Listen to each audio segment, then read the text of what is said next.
Hello, everyone. Welcome back to Fruit Punch. I'm Jack, And I'm Cole. and we have a lot to recap this week. We had an amazing UFC event on Saturday, first one back with fans. We have fights coming up this weekend. We have a lot of Jake Paul news to talk about. We have a lot of fight announcements, and we'll get right to it. Starting with UFC 261, headlined by Kamaru Usman and Jorge Masvidal in Jacksonville, Florida. First event with a full, crowd since I believe March of last year, when Israel Adesanya fought Yoel Romero. It was a spectacular night, bittersweet. Let's start from the bottom. Anthony Smith gets the TKO win over Jimmy Crute. Weird stoppage. Jimmy Crute injured his leg, and in between rounds, the doctor called it off. But Anthony looked fantastic prior to that, and I feel like a lot of that performance is being overshadowed by the unfortunate ending, which was very different to the next fight we're going to bring up, because this one was brought on by a perfectly placed leg kick. You saw the same thing when Jared Cannonier kicked Anderson Silva at UFC 237 in Brazil. This is a technique. It wasn't where, like we'll get to, Chris Weidman, where he kicked and he hit the wrong place. What were your thoughts? Yeah, I'm good too. How are you doing? Did I ask how you were? No, that's my point. Okay. This is my third Zoom meeting of the day, but I have to say I was most excited for this one. Good to hear. Yeah. But yeah, that fight was crazy. Anthony Smith is looking so much better, and he was using that jab beautifully. Like, his striking just keeps improving. He says himself that he's learning how to manipulate different angles, and that's crazy. He's only 32 years old, and he's had 50 fights. He's so young and still so much room for improvement. And for Jimmy Crute to think that he was the gatekeeper, I mean, he was just wrong. As you said, perfectly placed kick. I don't know if Crute's leg just like switched off because of a nerve, or if it was actually severely damaged. But either way, obviously a fair stoppage, and good on Anthony Smith. He's like, I love him. Who doesn't? Yeah, and it's unfortunate for Crute. Every loss is, but it could have been worse in that people understand. First of all, Jimmy Crute landed a couple of great takedowns. He looked good too. He may have even won that first round. And it's not the end of the road for him. He's a very young kid. His only losses are this one and to Misha Serkinov. He's still in the top 15. He's right now at 13. What do you think's next for him? In my opinion, I think the previously booked matchup between him and Johnny Walker makes a lot of sense. I feel like that should be rebooked. Yeah, I agree. I don't think that'd be a bad fight at all. In terms of what's next for Anthony Smith, though, I honestly think he deserves the winner between Dominic Reyes and Yuri Prochazka. Interesting. I think this is how it's going to play out. I think Glover Teixeira, we know, is fighting on Blackwood September 4th, UFC 266 for the title. Well deserved. The number 2 contender is Rakic. So if Reyes and I believe Prochazka is how you pronounce his name. What is it? I don't fucking know. Whatever. Yuri and Reyes, which has Fight of the Year written all over it. Tune in, guys. That's going to be phenomenal. If I don't really see the winner of that, I feel like the winner of that should fight Alexander Rakic, because first of all, Yuri's the favorite. So let's say Yuri wins, like the odds makers say he will. Then he's not going to go and fight Anthony Smith. He's going to fight Rakic, and the winner of that is going to fight the winner of Teixeira versus Blachowicz. All these people saying Rakic deserves a title shot. What the hell? Did you see his last fight? I hope you didn't. I did. It was terrible. Yeah, he looked good, and I was watching. It's very coincidental. I was watching the thrill and the agony of UFC 259, the event at which it took place. And after the fight, Thiago goes to Alexander. He goes, "I knew it was going to be a great fight." And I'm thinking, what the fuck did you watch? What? There were like 6 punches thrown per round. It was ridiculous. So Rakic needs one more, and I think the winner of that fight should be next. So for Smith, I mean, maybe he fights the loser of Yuri versus Dominic Reyes. Yeah. Okay, I could see that as well. Maybe Magomed Ankalaev. No, I feel like that's too low for him. Has he fought Thiago Santos yet?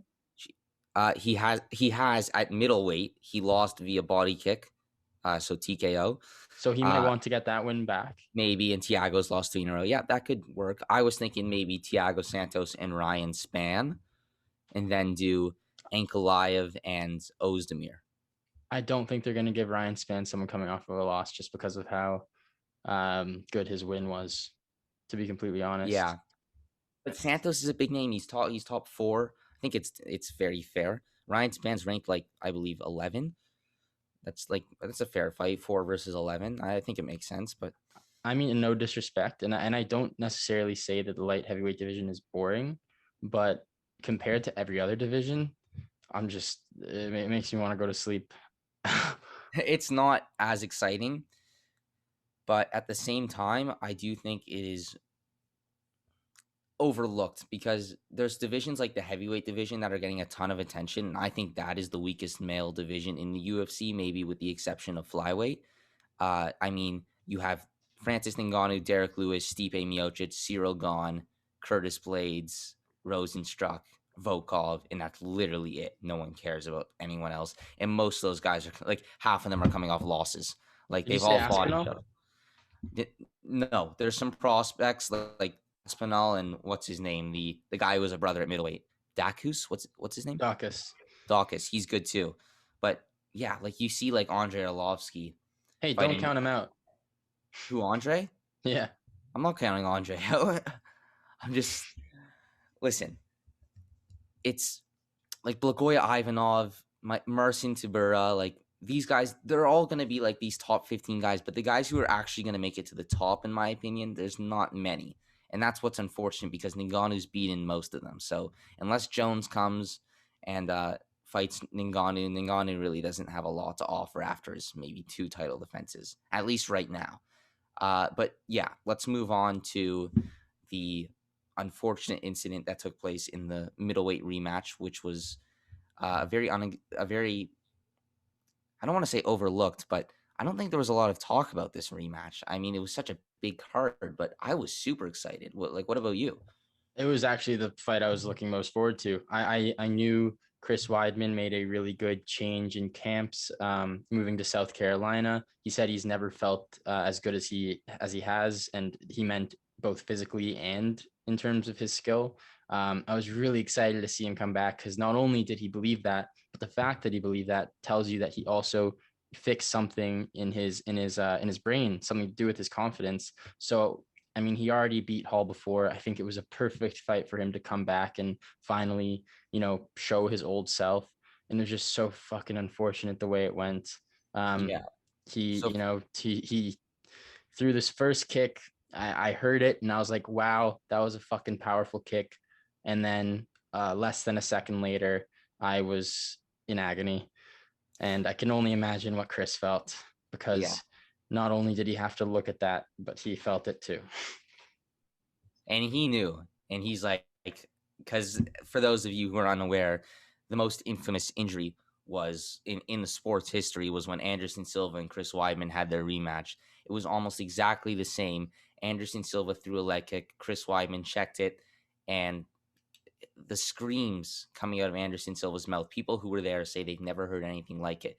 Nevertheless, like forget about the fact that it was coming from a world champion, like one of the toughest guys in the world. Like imagine a normal person taking that. It was brutal to watch. It's devastating. It's heartbreaking. Uh, Dana White afterwards tweeted it was the first Uriah Hall's the first fighter to win without throwing a strike. Uriah Hall handled this like a champion, and doesn't look like the best win, but on his record on paper, he has won 4 in a row. 3 of those, I believe, have been stoppages. So, what do you think's next for Uriah? I don't even want to talk about that because it's so upsetting. Even Yeah, like if you even like, I just know Weidman's going to win that fight. No disrespect to Hall, he's great and he's made a ton of improvements. But even if he, improved his wrestling defense, takedown defense, like look what Weidman did to a Dagestani wrestler in his last fight. yeah, He absolutely out wrestled him, and there's just no way that Weidman wouldn't have been able to take Uriah down. Yeah, Uriah had a chance to knock him out, but look at Anthony Smith. Anthony Smith is a yeah, big guy. He's a very good striker, and he was training a lot with Chris Weidman in his camp. And Anthony Smith said, I don't understand how that guy isn't champion. He's by far the best I've ever trained with. Yeah. He So said, I don't know how he's ever lost a fight. yeah, sorry. That's right. So how I'm just, it's just so sad because Weidman would have won and it would have been a new journey for him to the title. Like he could have made it. And honestly, he might be the worst matchup for Izzy in the division. So I'm just so upset. But yeah, in terms of what's next for Hall, it might make sense for him to fight the winner of who am I thinking of? Which fight's coming up? Hermanson Shabazian. Yes. I want him to fight the winner of that. Yeah. I was thinking maybe Jared Cannonier. He doesn't have a fight booked up. Another fight that came to mind was maybe a rematch with Kelvin Gastelum, but I think that's actually a bad matchup for Uriah. And the last one I came up with, which is kind of thinking outside of the box, but maybe Luke Rockhold, maybe Summer, not too far away. I think that'd be a great stand-up war. I think Luke now beat that but now that you bring up Kelvin, I think that's what they're gonna do. Yeah, and I think it's stupid on the UFC's part because Uriah still can be one of their biggest stars. He looks like he's got his mental game under control. His striking is second to none. He's just always been hesitant, and he's more of a martial artist than a fighter, which is might be second to one. Right. Okay, I don't think you understand that. Did you watch Uriah Hall in The Ultimate Fighter? Yeah. It's nothing like it. Dana White was saying, no one's going to accept a fight with this guy. We're going to need him to fight. Don't get me wrong. He's very strong and he looks very strong and he's very flashy. He knows a lot of different kicking techniques and he's got a beautiful jab and cross. But when it comes to Izzy, he doesn't need to be flashy. Just even though he isn't sometimes, but his understanding of striking is on another level than Uriah's. No, Adesanya is a bigger striker, but I compliment someone striking and you instantly compare them to Israel Adesanya. It's not. Well, you said second to none. They're in the same division. Okay, whatever. They all are second to none because there's so many levels below them than there are in between them. I don't think you understand that. You're saying Israel's on another level. I agree, especially when it comes to fight IQ, like striking IQ, but just techniques and all. I think they're very similar. I think Israel's more accurate, but Uriah's got some pop. I mean, what he did to Gegard Mousasi, called a fluke, whatever, it still happened. Let's talk about Chris Weidman. They say 6 to 12 months. I don't think 2021's not happening. I think we can both agree he's not coming back before then. His plan was defeat Uriah, then maybe one more, defeat Izzy for the belt or whoever's champion, defend once, retire. I think if he is able to make a healthy return, the UFC owes him a top 10 fight, and if he can pull that off, then nothing should change. His plan should be the same. There's a big if though. Who knows if he can recover from this injury? I know Weidman. I mean, not personally, knowing what he's about, knowing I'll be back, like his walkout song, everything points to the direction that he will be back. And whether he wins or loses, I can't say. We hope the best for him, but it's just so upsetting because of how much work he probably put into getting in the right mental space to, train as hard as he was training. Cause he said that he, gained a new level of intensity in the gym, because in the past few years, he said he started to, lose enthusiasm and he started to take some days off. And now he was just training. I hear that some people are saying that he'll have an even better kick because he's a titanium rod in his leg, but I've actually heard that makes kicking someone a lot more painful because of the vibrations, like on the inside, like that bar will be pushing against your bones, right? And I don't know if he'll ever throw a kick that hard again, which is unfortunate. I'm hoping that he's so upset by the fact that he won't be able to kick that he really wants to test it out, and he forces his shin into, I guess, good shape, if you want to call it.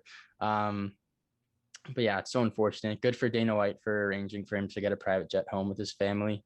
You could just see Chris Weidman on his Instagram story. He's looking for the positive out of the situation. And he's like, at least my family gets to go on a private jet for the first time.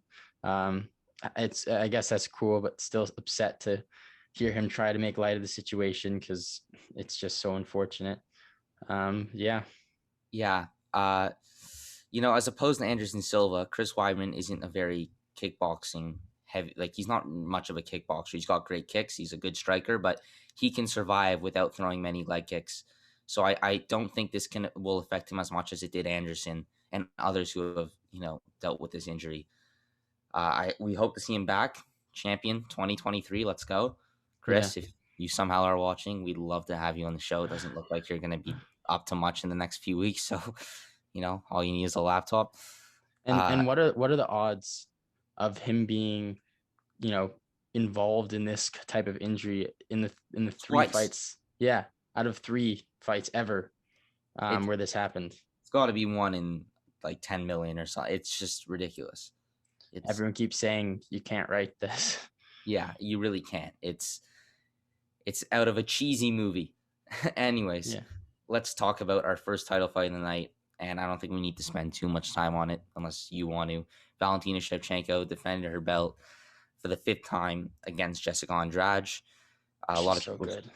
She's incredible. And a lot of people said Jessica was going to be the first one to give her a real challenge. And boy, were they wrong. I mean, she demolished her. She was the better striker. She was the better wrestler. She was the better grappler. She was stronger, which is usually Jessica's strength. I mean, you saw Jessica trying to lift so hard, the same lift that KO'd Rose Namajunas, and it just nothing. She could not even lift her at all. And she finished her in the crucifix position, Valentina, via TKO. Same thing that happened with Caitlin Chookagian. And at this point, Cole, everyone's saying the same thing. The only person left for her is Amanda Nunes. I agree. I think that's the only thing left for her to do. I mean, in this division, that's obviously her, there's no one really left for her. So I think she should go back up and fight Amanda. I don't know what's going to happen this time. Like, I guess it makes sense that Amanda's going to win again. But, Valentina's always, been a tough competitor for her. She won 4 and 5 in their first fight. The second fight was competitive. And, like if you see what Amanda does to her competition and then you see how the fight goes between her and Shevchenko, you can see that if anyone has a chance, it is Shevchenko. And Daniel Cormier said, she's probably more technically sound than Amanda Nunes. It's just Amanda's bigger and stronger. So I don't know. I mean, if Shevchenko can stay on the outside and strike, use her jab, leg kicks, and maybe even go in for the takedown or at least defend Amanda's, she could win. No, I'm excited to see it. Well, don't get too excited because Dana doesn't seem too interested. I think there still are some opponents left for Shevchenko. I've spoken on this show before. I've said there's no one for Valentina, and there isn't. Like, I don't believe any of these women will defeat her, but she still has challengers ready to fight her. Lauren Murphy is fighting Joanne Calderwood on June 12th, UFC 263. That's definitely a number 1 contenders fight. I'd love for JoJo to go out there and get the win because she was originally scheduled to fight Valentina, and then when Valentina fell out, JoJo took a short notice fight against Jennifer Maia. And we all know what happened there. Maia got the armbar, fought Shevchenko, actually won a round. Everyone was shocked. But yeah, very, very impressive win. What's next for Jessica Andrade? The first fighter in UFC history to fight at 3 weight classes in women's history. Does she move back to strawweight? Does she campaign for that trilogy with Rose? Because she's not beating Shevchenko. No, she didn't do enough to get a trilogy with Rose. No, I'm not saying immediate. I'm saying go down and go through another run because she has a better shot at fighting and beating Rose than she does at Shevchenko. Has she ever fought Joanna? She has. Joanna defeated her unanimous decision. 50-45s. It was a dominant performance back at UFC 211 in Dallas. I'd like to see Mackenzie Dern versus Jessica Andrade. I like that.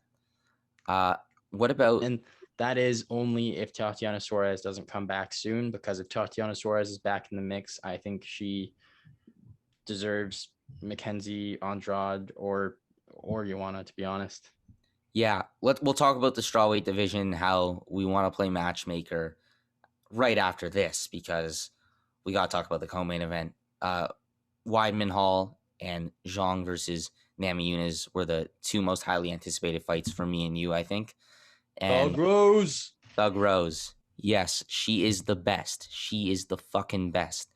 She's incredible. Yeah. Oh my I love God. her and Pat I was Barry so together. happy. Yeah, great couple. Although apparently it's a little creepy, that situation. What are you talking about? Apparently he was interested in her when she was like 14 and waited until she was 18 to ask her out. I heard this somewhere. Please don't take my word for it. Not that anyone's actually going to hear this, but like, let's not. Yeah. I don't know anything about that. Whatever it is, they seem very happy together. Pat Barry's a stud. I love them together. I don't care. Yeah, I think it. Okay, so first of all, Rose Namajunas won by head kick, 1 minute and 18 seconds into the first round. The odds of her winning by knockout cold. Do you know what they were? I believe it was plus 700 or something. Oh, I bet on it. I know what they were. You bet her to win by knockout? Yeah. Was it in a parlay or on its own? It was in a parlay with Kamaru to win by knockout. Holy crap! What did you win?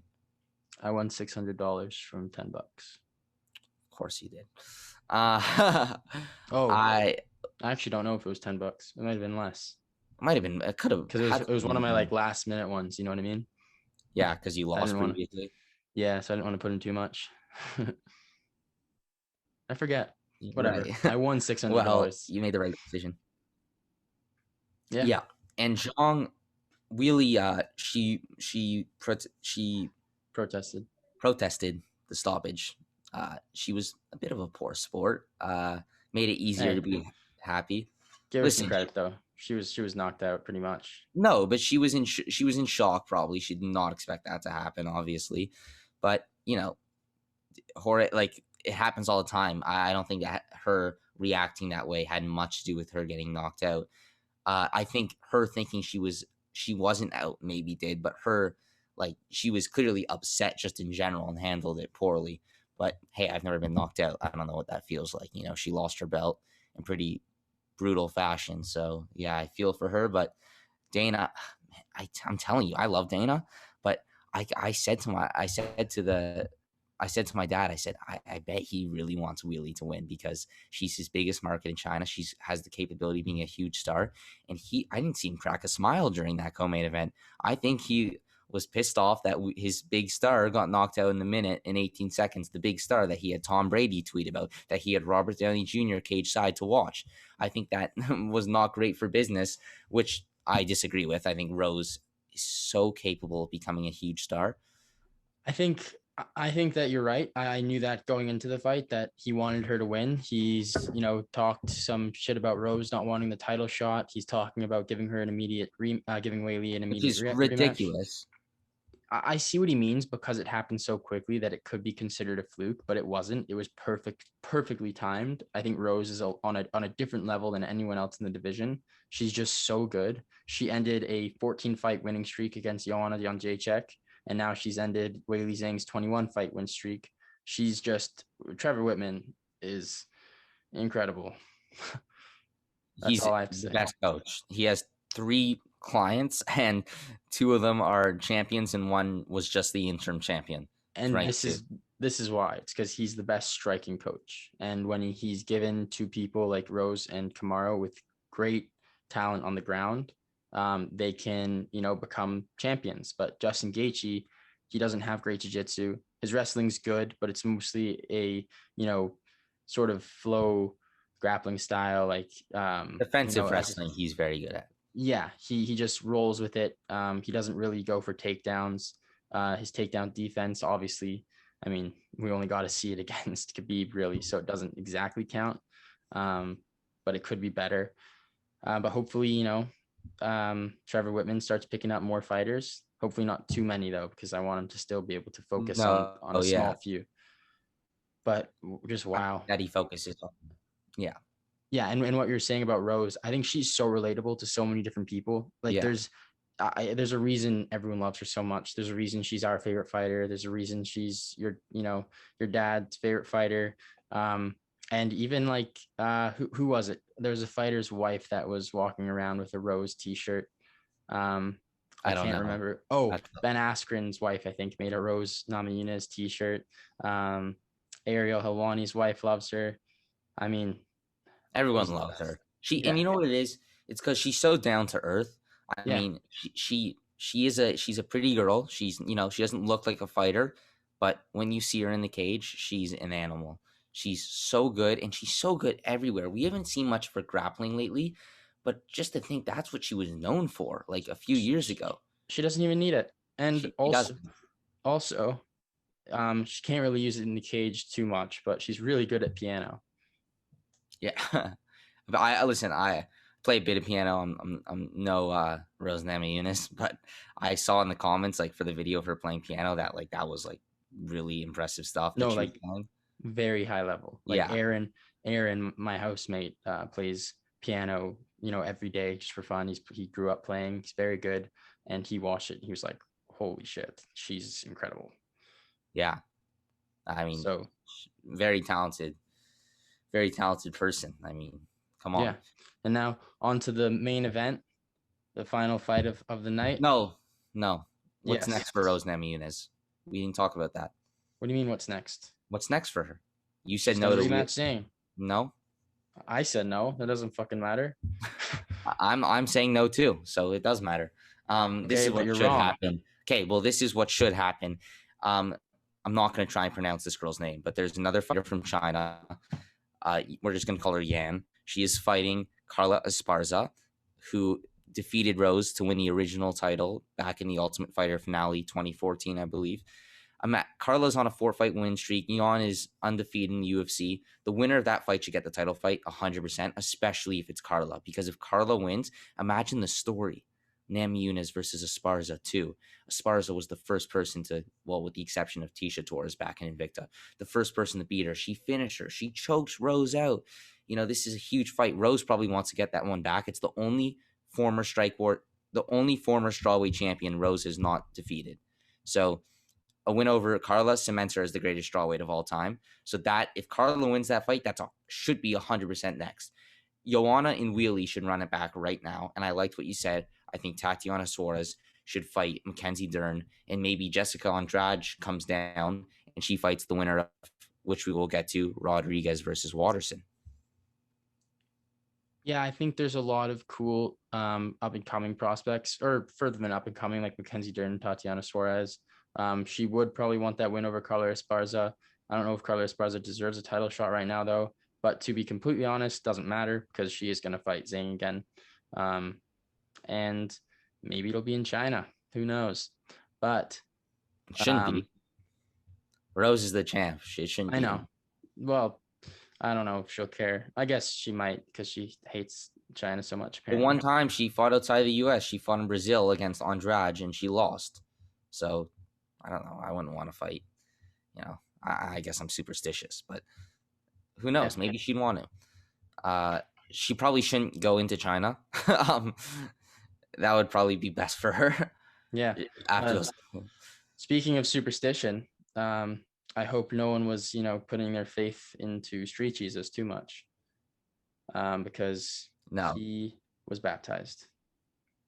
Yeah, and so for those of you who are unaware, so like the 6 people on this world that didn't watch, Kamaru Usman knocked out Jorge Masvidal, the second knockout loss of his career, but the first time he's truly been out. The first time in UFC he's been finished. Spectacular finish by Usman, spectacular performance by Usman. He looked even better when Masvidal came on 6 days' notice, and Usman was prepared. And the reason behind that, I talked about this, was that Usman took that fight on 6 days' notice too, because Burns and Masvidal are pretty much opposites. Masvidal, you got to wrestle. Burns, you got to stay on the feet. So no wonder it wasn't his best performance, Usman. He's incredible. Kobe Covington's next. What's your take on that? I just think Kamaru he's so good. I think before his wrestling was incredible, 100% takedown defense.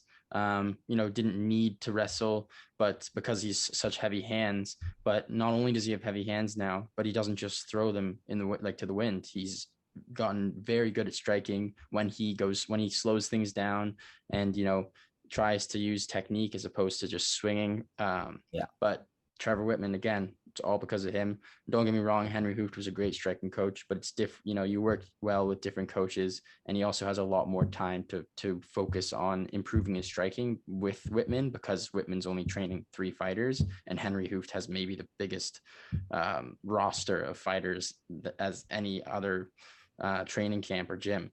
So it makes a lot of sense. Jorge says himself he read the situation wrong. He thought he was going in for a takedown because he dropped adjusted levels, and then he went for that right hand and it was perfect. Jorge, you know, chin to shoulder, you know, completely out. You saw the sweat just fly off his face. It was a picture perfect knockout out of a movie. I mean, couldn't have been a better UFC main event. It was just so eventful. I mean, it could have been a little bit better if Weidman, you know, won. Yeah. But and if that didn't happen to him. But I mean, if you're talking about you know, receiving views, that probably helped out. Unfortunately, the video was going around everywhere. Everyone was talking about it. Even people I know that don't follow UFC at all. Wow, just a crazy fight. I think what's next for Kamaru would probably be Kobe, because that's what Dana's already said. I think if Leon beats Nate in you know, decisive fashion, he could probably jump the line, because Kamaru would probably prefer to fight Leon over Kobe just because of how much he hates Kobe.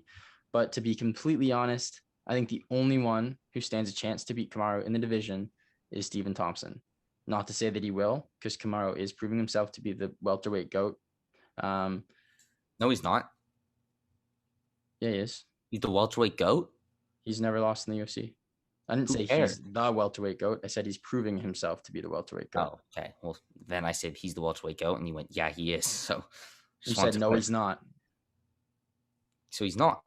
You said no, he's not, and I said yes, he is proving himself to be the welterweight GOAT. Okay. He's not the welterweight GOAT. Can we agree? He's not, but he will be, unless Thompson beats him. That's just, I mean, that's a prediction, but what do you think needs to happen for that to be like official? He needs 2 more wins, pretty much. That's why? It. Then he'll be at 6 title defenses. Yeah, but he'll be 16 wins in a row. That's the highest ever in the UFC, and he'll be 16-0 in the UFC. Okay, is that as many wins as GSP? No, but it's more wins than before getting a loss. He has a loss. Yeah, but that wasn't in the UFC. So it just doesn't count? Not really, because it was like his second fight, and he's improved so much since then. So GSP's 3rd UFC fight was Matt Hughes at his 3rd prime. UFC fight. Yeah, 8th fight overall, or 9th fight overall. Yeah, and Colby Covington would have beaten Matt Hughes in his prime. I disagree, and that's 2 different eras. I'm telling you, until Kamaru ties or beats GSP's record, he is not the greatest welterweight of all time. And even if he is, GSP won a belt at middleweight. So I guess that's not welterweight, you know, GOAT status, but, well, GSP's the GOAT. Anyways. To be completely honest, I'm going to base my opinion off of what happens in the Stephen Thompson fight. If Kamaru can beat Stephen Thompson in decisive fashion, which I hope doesn't happen, then I think I will consider him the welterweight GOAT. As of now, GSP holds that title. But as GSP will even admit, you know, as time goes on, fighters get better. So, you know, the champion now will always be better than the champion yesterday. So, yeah, I mean, that's what I think. Yeah, no. So Kobe's probably next. I don't think if Leon beats Nate, they're going to give it to Leon. Leon's already lost to Kamaru just like Kobe. He's not a big name. I'm not saying this is what should happen. I'm just saying this is what I think is going to happen. However, if we flip this the other way around and Nate Diaz goes up there and upsets Leon Edwards, I have no doubt that he will jump the line and be next for Kamaru. I think what's going to happen is, first of all, unfortunately, Steve Wonderboy Thompson's fighting Gilbert Burns, and it looks like this Kobe Usman rematch will probably happen sometime around September, October. So pretty much that means that Stephen Thompson isn't, even if he beats Burns, isn't getting a title shot until 2022. And he might not even be first, because then there's Leon as well. I mean, this is just not fair. Kobe just doesn't deserve it. The only reason I'm not 100% against it is because of how great the first fight was. But it's just bullshit. They say he needs to lap everyone. No, he doesn't. He has not fought Thompson. He has not fought Luque. He has not fought Chiesa. He has not fought Chimaev. He hasn't fought any of these guys. So everyone saying that he's beat everybody is wrong. And he hasn't beat Leon since his second UFC fight. So he has a lot to prove, in my opinion. I think he definitely is the number one pound-for-pound fighter in the world. I agree with ESPN. The UFC, in general, still has Jones at number one, who hasn't fought since February of last year. So that's pretty ridiculous. Plus, he probably should have lost that fight. So don't really get the whole. It doesn't make sense. Yeah, it doesn't.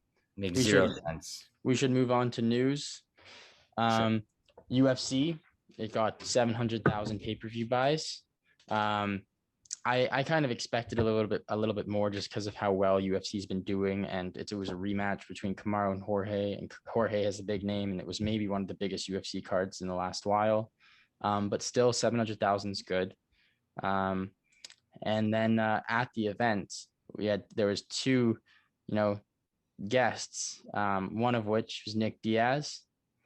I love. Yeah, let's just talk about Nick Diaz then. Might as well now before you get to the second one, and we all know who the second one was. Yeah. So Nick Diaz wants to come back. His manager earlier this year, no one was talking about this, but his manager was like, "There's a 99% chance Nick is back this year," and like everyone kind of forgot about that. I truly believe Nick will fight this year. He's in phenomenal shape. He probably needs the money, let's be honest, but who cares? Doesn't make a difference for us. I think a good fight would be Masvidal, but apparently the Diaz brothers aren't too interested in fighting foes of their brothers. Like that's why Nate never fought GSP. That was Nick's fight, and that's why Nick won't fight Masvidal. That's Nate's fight.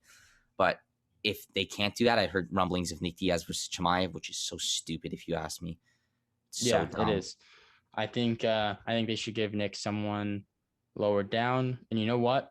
I think would be really cool is if Nick Diaz steps in to replace Diego Sanchez, who is off of his fight against Donald Cerrone. And how great of a fight would that be? Make that the main event. Cerrone. Yeah, honestly.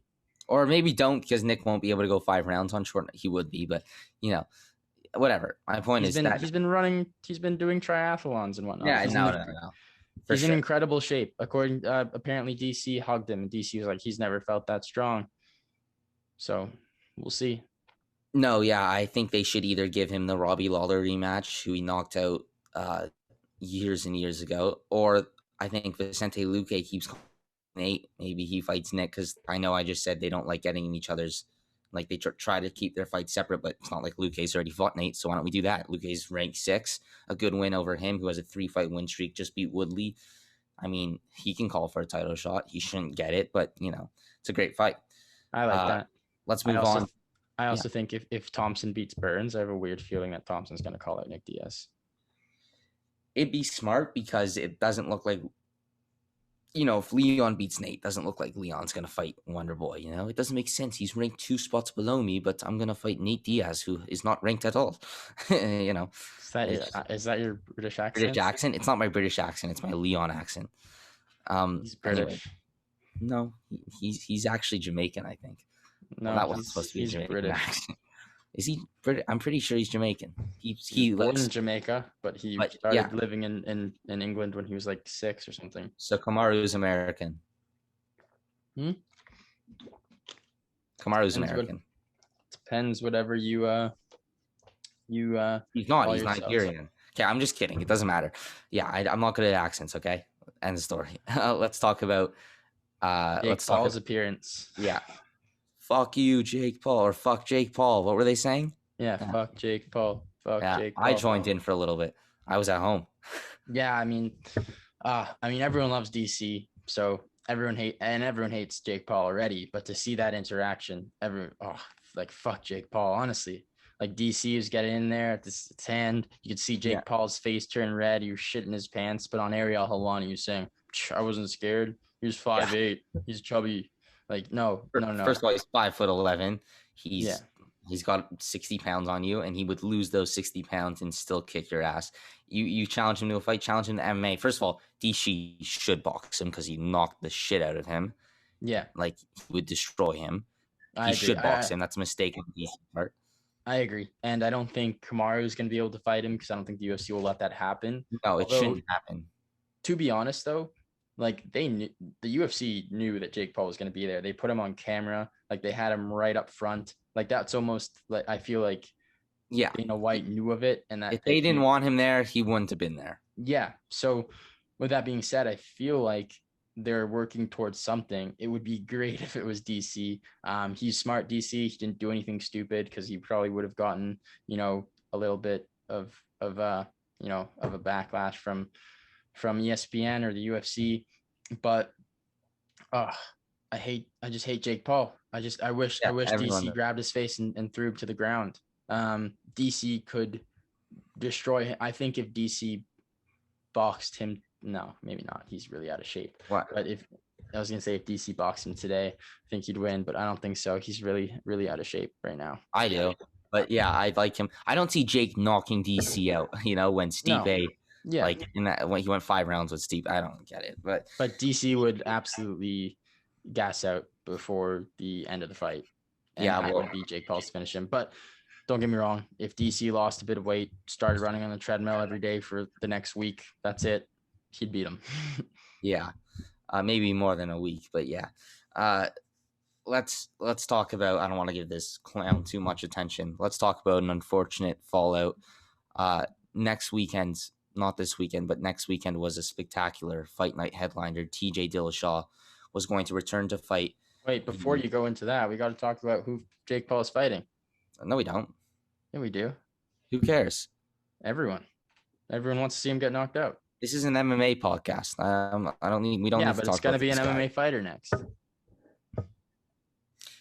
Okay, so if it's going to be an MMA fighter next, which I don't think it will be unless it's Dylan Danis, which is just ridiculous. Like, don't fight Dylan Danis. I mean, he should fight Dylan Danis. It's the right move for Jake. But, like, Dylan Danis, man, that would be a win-win, though, because we get to see one of them lose. Yeah. I mean, what would Dylan be able to say, like, after that?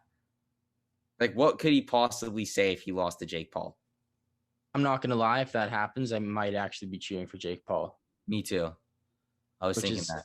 Which is like, I just realized that now. That's fucking crazy. I'm cheering for Logan against Floyd. Okay. I feel like I am too, just because of like the spectacle. Like, what else are you gonna do? Cheer for what is gonna happen? Yeah, right. Exactly. I mean, I don't want either of them to really get knocked out. I guess just because, like, why have that happen if it doesn't need to happen? But yeah, I'm not even interested in that fight, to be honest. Like, I don't want to watch it as much because Jake Paul Van Askren, like, you didn't know it was gonna happen. Like, you had an idea, but you didn't know.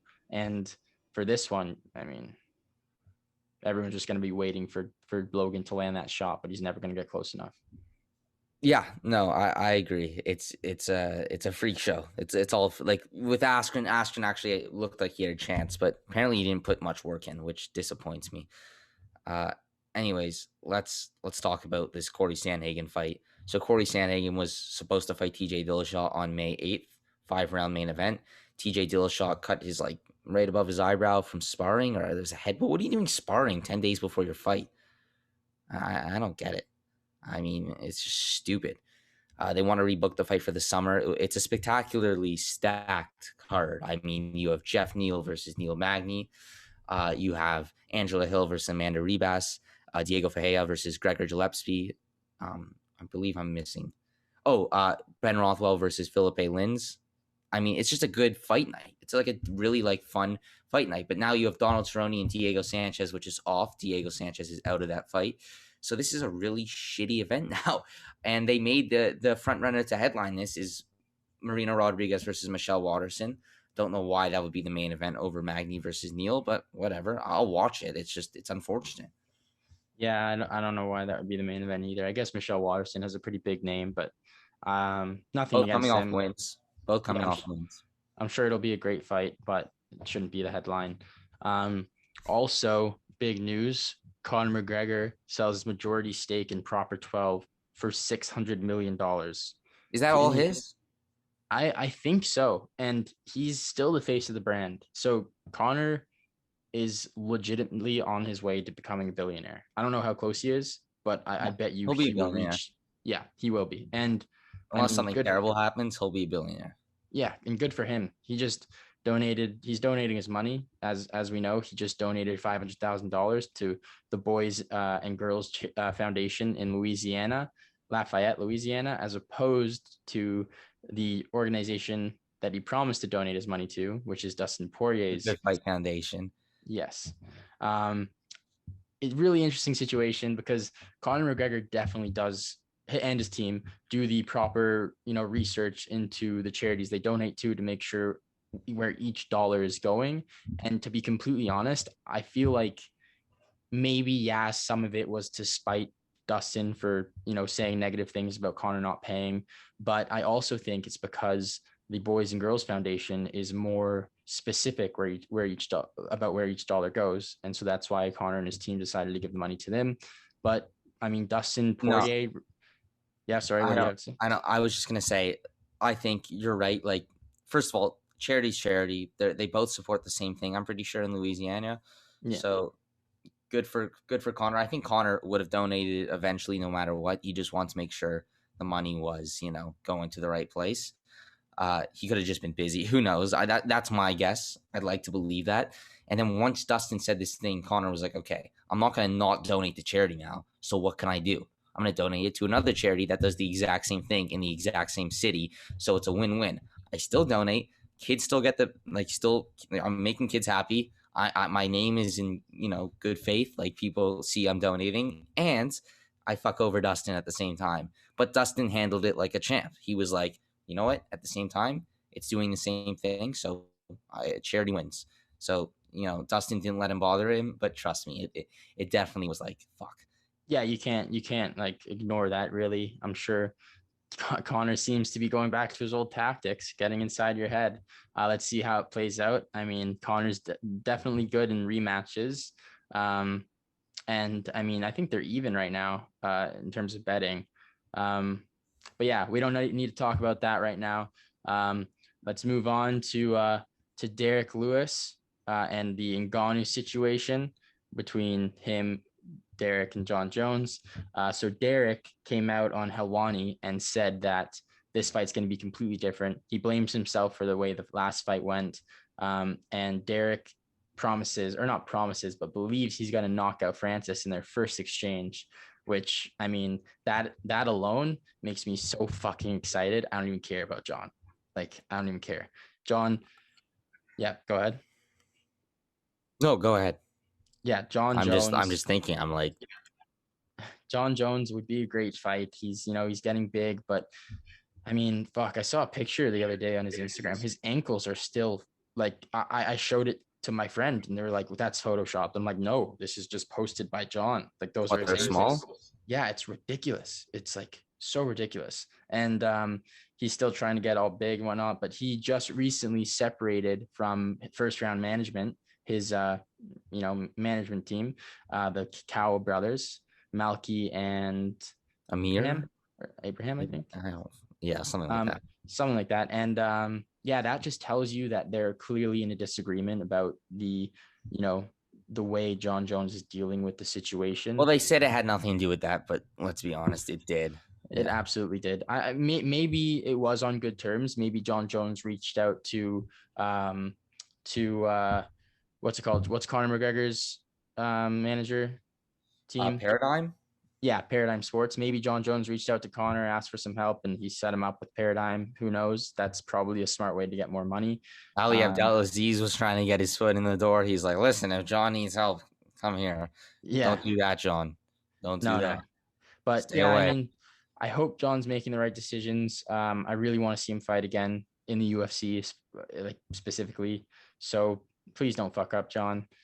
Yeah, that's pretty much it with news aside from some fight bookings. Yeah, let's talk about one that is kind of came out of nowhere, which is Israel Adesanya versus Marvin Vettori 2. It is a big rematch, of course. People expected Robert Whittaker to get the fight. Whittaker was offered the fight for June, and he literally just fought a week ago, so he was like, I need more time. So I guess the UFC said, okay, we're giving the fight to Marvin, but there was no way the UFC actually thought Robert was going to say, yeah, I'll do it. I think they had a plan. They were like, okay, let's offer to him so we can offer to him. I think that was Israel's plan. Yes, it could have been Israel too, which kind of pisses me off a little bit. I don't know Me why too. Israel doesn't want to fight him. Like, he's not scared of him. I think he doesn't think it's a big fight, which is incorrect. People are excited about it after how good Whitaker's looked. But as long as Whitaker gets the winner, I'm fine. But you can't help but think if Vettori wins, they'll run back the trilogy immediately. Luckily, I don't think that'll happen, but it is the fight game. Vettori's looked great. Like, it caught me by surprise. What about you? It did catch me by surprise. I was upset at first until I realized they offered it to Whitaker first. But it could be Izzy, sort of playing with Rob's mind a little bit, or he knew that he wanted to fight soon and that it would be too long before the Robert Whitaker fight could happen. But he just wanted to wait for the perfect timing after Whitaker's win to also, kill two birds with one stone, and also play with his mind. Who knows? But either way, I'm excited for the fight. I want to see Izzy come back. I want to see Izzy get a win. And I think he will. Yeah, I agree. He can't lose two in a row. I mean, he can obviously, but that would be bad. Let's talk about. Well, first of all, on that card is Davison Figueiredo versus Brandon Moreno too. So 2 title fights: Damian Maia versus Bilal Muhammad. We'll Paul get to Craig, those in the future. yeah, versus Hill. It's a good card. Other fights, July 24th has had 3 fight bookings. First, you got Randa Costa versus Adrian Yanez. They have a little bit of a beef building up over social media, so I'm excited for that one. 2 young up and comers, really good at striking. And then on that same card, we have Mickey Gall versus Jordan Williams. Jordan Williams came up on Dana White's Contender Series. He had a very impressive performance. And then he's going up against Mickey Gall, who is a result of looking for a fight. So we got a classic looking for a fight versus Dana White Contender Series matchup. Honestly, Jordan Williams is great. And Mickey Gall is supposed to be great, but I feel like this fight's going to disappoint a little bit. I'm really hoping it won't, but I just have that feeling. And last but not least, on the July 24th card is Raphael Assuncao versus Kyler Phillips. great fight. Kyler Phillips is a training partner of Sean O'Malley's. He's incredible. He's a black belt in jiu-jitsu, and his karate style striking is really good. He gets in and out of the pocket really fast. And Raphael Assuncao, I mean, he's Raphael Assuncao. He's always game. He's still, at the top. But he seems to be the gatekeeper at this point, given how old he's getting. And I have a feeling Kyler Phillips is going to enter that gate. No, I think it's a phenomenal fight. Assuncao is one of those guys like RDA who will literally fight everyone. He just doesn't care. Good for him. I hope it's a tough fight because if Assuncao loses, that's 4 in a row. I hope they don't cut him, but we'll see. Looks like they're not very merciful, the UFC. So, which we will get to in a minute. But first, bare knuckle. Well, yeah, before we get into that, I just want to say it's really interesting situation between Sean O'Malley and Kyler Phillips because they're in the same weight class and they train together and they're both really good prospects. And I guess they won't necessarily need to fight in the future, but it's just interesting because I never would have imagined that Kyler Phillips would be climbing the rankings faster than Sean. No, yeah, for sure. It's even Casey Kenny was recently ranked up until his loss to Dominic. I mean, O'Malley isn't even in the rankings, but he's got more followers than Peter Yan and Aljamain Sterling, or maybe not Peter Yan because they have all the Russians, but Aljamain Sterling the champ, so he's a star. Yeah, Peter Yan's got 1 million followers on Instagram. No, they all the like Zabit had millions of followers 3 years ago. They just all have like million because like all the Russians follow them. Yeah, still. Yeah. And all the I feel like the female fighters have a ton of followers, like all of them, including Paige VanZant, who's no longer a mixed martial artist, but a bare knuckle boxer. She lost her debut a few months ago, but she will now. They're aiming to have her rematch the debuting Rachael Ostovich. They fought in MMA. Rachel was winning, but in the second round, Paige caught her in an armbar, forced a tap. That was Paige's last win, and yeah, Rachel hasn't gone to win in a long time. So it's going to be interesting to see one of them get their hand raised. I mean, they haven't felt in the while. Certainly be an interesting fight to watch. I have a feeling I'm not going to be paying attention to the right things, but that's a me thing. Yeah. It'll still be enjoyable, I'm sure. 8 million pay-per-view buys. Yeah, 8 million pay-per-view buys. Let's see. I mean, I'm sure they both have success. Is Rachel on OnlyFans? No, I she's knew not. you were gonna say that. She's not. She's not. She's not. I know that Brendan Schaub has said things about how she should be, and she was offended by that. But not that she should be. If she was, she would do very well. That's all I'm saying. Listen, I don't have a problem with it, but I don't think anyone should be suggesting it. Like it has to be your decision to do one of those things. I mean, Yeah, of course. yeah. So like, I think Brendan shouldn't have said anything. I'm sure he was just joking around, but you know, in this world, you can't joke around like that. You can hurt someone. That's what Casey did to me and Anderson. He's just an idiot, but whatever. Yeah. Let's talk about Tyron Woodley being cut. I mean, this isn't really a surprise. We've spoken about this before when Alistair Overeem got cut, when Junior Dos Santos got cut. It just doesn't add up because you have guys like Andrei Arlovsky who like has lost to Overeem and is like not even ranked, and he's still fighting. And then you have guys in the welterweight division like Robbie Lawler, who's lost like 6 of his last 5, and it was knocked out by Tyron Woodley, still in the top 15. I mean, I don't want Robbie Lawler to get cut. Don't get me wrong. I'm just saying it seems kind of inconsistent. It doesn't make sense. Doesn't make sense at all. Like Diego Sanchez is still in the UFC. Well, he has one more. Well, it was supposed to be his last fight. This one. Yeah, and to be honest, I don't know if he'll get another chance. He should. It's sad.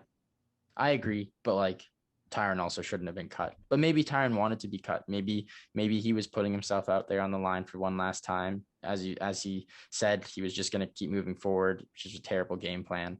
And maybe he wants to set himself up to get that Jake Paul fight, because I know he's been hunting for that. Because he would. I mean, unless he somehow comes out as the frozen one, I can't see him losing. That would be terrible if he would lose that fight. Oh my goodness. But as for Tyron Woodley, I think, you know, some people are saying Bellator, and I know that Bellator, like Scott Coker, the president of Bellator, isn't like he's not too adamant to like sign UFC fighters who were cut, because that's like his new thing. Like, we're not like where the UFC dropouts go. But like Tyron Woodley can be a champion. I don't think he should go to Bellator though. You know where I think he should go? Where I think every fighter in his position should go? Do you know? No, I do not. PFL. Because he can succeed there. I know Anthony Pettis isn't a good example, but that wasn't the true Anthony Pettis. If you it's so much money you can win. Like, he would be dominant. I don't think he beats Rory. No, yes, Rory Macdonald. Well, Rory already beat him. Beat him. And the thing is with that tournament is that, you know, only the winner gets the big bucks. So I don't know if that's a smart move for Tyron. I think Tyron should just maybe try to get that Jake Paul fight or fight on one of the cards like that and then call it quits, because he doesn't seem to be invested enough to train the proper amount. I don't think he'll ever be a champion again in any organization, unfortunately. That's just my feeling. But yeah, sad he's cut. Hopefully he gets that Jake Paul payday and knocks him the fuck out. We'll have to wait and see. Yeah, let's get to the fights this weekend. Let's do it. Okay, first up, a women's flyweight belt. Go ahead. I'm not pronouncing these girls' names. All right. Carolina so and second fight on the card, Merab Dvalishvili versus Cody Sandhagen. What do you think? I think Merab. I love the guy. I like Cody Stamen too, and it's his first real tough fight. Actually, he fought John Dodson. But yeah, I think Merab can definitely win that fight. Him by decision. The prop isn't very good. It's like so expected, but if you have a lot of money, I'd bet on that. I don't see Merab getting finished, knock on wood. But, you know, yeah, he's teammates with Aljo, who dominated Stamen, so I'm sure they have the right strategy and path to victory. So yeah, I see Merab getting it done. But you're the gambler. You heard him, guys. He fucking bet on Rose Namajunas to win by knockout. Even I didn't think that would happen. I love Rose. Yeah, but I also chose Jimmy Crute and Chris Weidman. That's leg injury. Jimmy Crute lost fair and square. But yeah. But to be honest, on some of my parlays, I did say that I just bet on the Weidman and the Hall fight to not go the distance. And on some parlays, I did have Anthony Smith. So yes, I may have not won one of those big parlays, but I still had them in some situations. Anyway. So who's your pick? So actually my lock for this card, despite having one more loss than Cody Stamen, I think Merab Dvalishvili takes the win. Aljamain Sterling out-grappled Stamen. And to be completely honest, I don't know for sure, but I have a feeling Dvalishvili out-grapples Aljamain in training. I mean, his wrestling is just so powerful. It's not that it's so powerful, but it never stops. Maybe in the first couple rounds, Aljamain does get the better of him, but as it goes on, I think Dvalishvili wins. And the sad thing about Dvalishvili, which maybe he's working on, is that he's so good on getting fighters to the ground, and he's not bad at keeping them there. But you could argue that he is because he gets so many takedowns, which also means that was my point. That's what I was going to say. His opponents do keep standing up. Yeah. So maybe he's improving his submission game and his pressure. You see that a lot, though, with the lighter weight fighters. They're able to scramble and get up. Like, you rarely see people hold other people down for long periods of time. It happens, but it's not a common occurrence. I hope he does work on that, though. But yeah, your pick's Merab. It's your lock. That is my lock. Okay, next fight. Okay, I'm gonna tell you. Oh, never mind. It's Strickland versus Jocko. Great fight. I'm going with Sean Strickland. I think he talks like Kevin Holland, but he's funny and Like, he's way more entertaining than Kevin Holland, if you ask me. Like, when he fought Jack Marshman, he's hilarious. Yeah, it's like, come on, Jack. I'll give you a chance to win. he's hysterical. I really love Sean. I think he deserves to have more, attention. He's incredible since he moved up to middleweight after his motorcycle accident. He's looking fantastic. I think the weight cut had a big effect on him. His striking is just so clean, and you saw him use, his wrestling in his last fight a little bit. Yeah, and his record is like 22-3. You don't see number 15 guys with that many wins and like such few losses. One of them is to Kamaru Usman, which was a decision. Yeah, but never ever count Jocko out because he's also 22-4. I do have Sean Strickland winning. As I said, he would be in my parlay with Merab Dvalishvili. However, Jocko, despite not having fought in how long now? He fought Eric Anders on the Overeem card, I believe, when Overeem fought Walt Harris. And that was actually May of last year. Yeah, I remember you bet on Anders and I bet on Jocko. Yeah, and I regretted that one. I owe you $10, by the way, for the Jake Paul thing. Remember? Yeah, I do. You do owe me $10. But yeah, aside from that, Jocko and Anders both were unable to land a takedown. They were both, I think, 0 for 5. So I think that would be Jocko's best chance to win the fight against Strickland, and Strickland showed good defensive wrestling in his last fight. So I don't think he'll be able to take Sean down, and I think Sean wins the striking on the feet. So with that being said, Sean Strickland.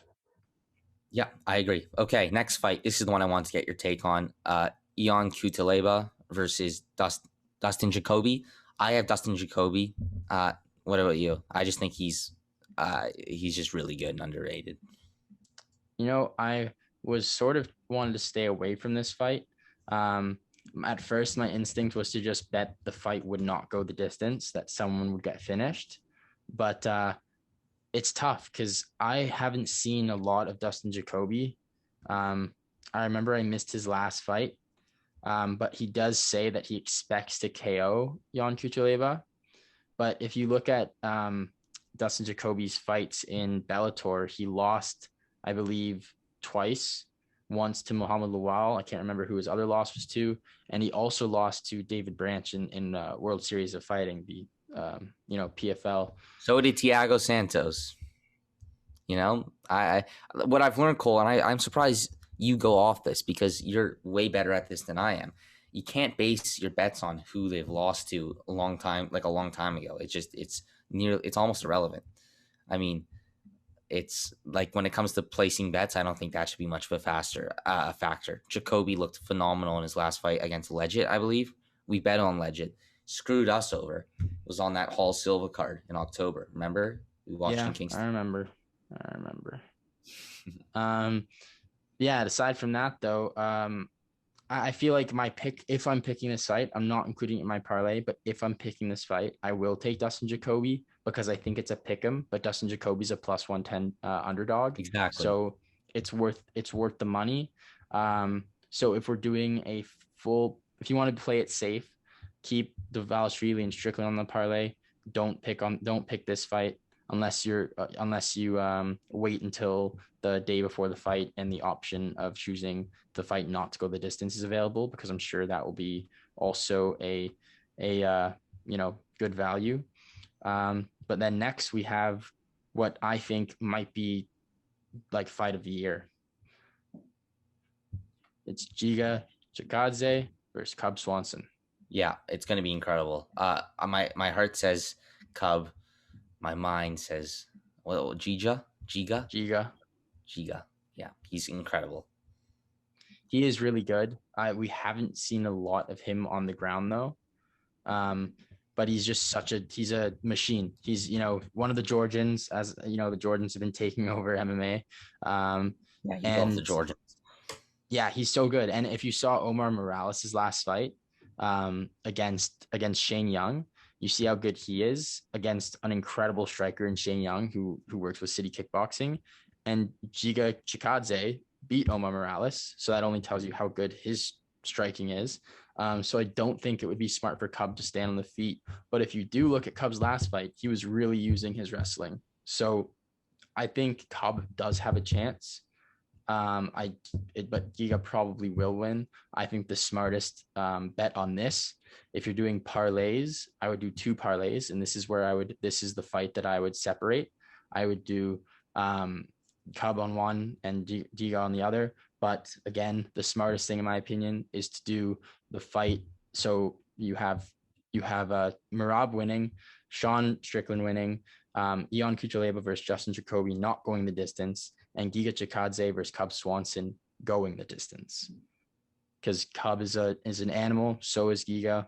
It's only 3 rounds, and I mean that just makes sense to me.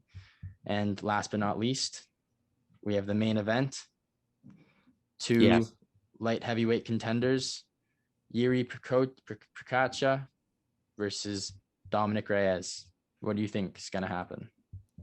I can't decide who I want, but I think Yuri, but I definitely think he can get caught. I think Yuri is, it's hard to sell Jan Blachowicz versus Reyes too, so it's better. Yeah. It's better for the UFC. What are you looking at? Like, what do you mean? What am I looking at? I don't know. You're looking at something. I'm looking at you. No, you're not. I'm just getting text messages. I swear. Why would I? Oh. I'm just getting texts on my computer, and I'm trying to ignore them. I think I've got Yuri Prokacha winning the fight. I wouldn't select the method. I do think he's going to knock him out, but I wouldn't.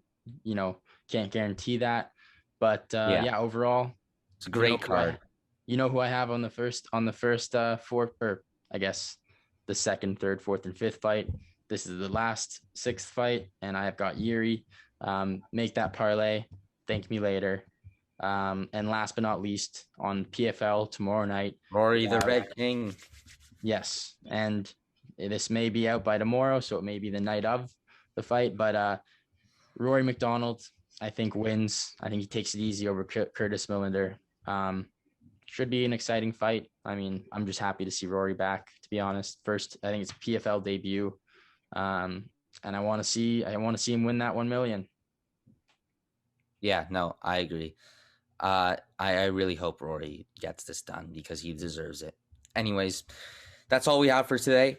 It was a great podcast, a lot of stuff to cover. I know it went a little long, but yeah, I'm excited to recap next week. And in just a couple short weeks, just to think, we will be going over Oliveira versus Chandler, Diaz versus Edwards. So excited. We are living in a great time to be a fan, not to be alive, but to be a fan. And we will see you next time. Thank you. Yeah, I'm going to subscribe. I'm gonna go make some buttered chicken. Awesome. Eat it. Okay. What is that? It's a monkey. Does it have any relevance? Has a banana. Bananas are relevant. Fair enough. Cut it. No, I like it. Oh my God. Not the banana or the monkey. I'm talking about the video. Okay. Bye, everybody. We love Yeah, you. we said that. Don't use plastic. You're drinking. Okay.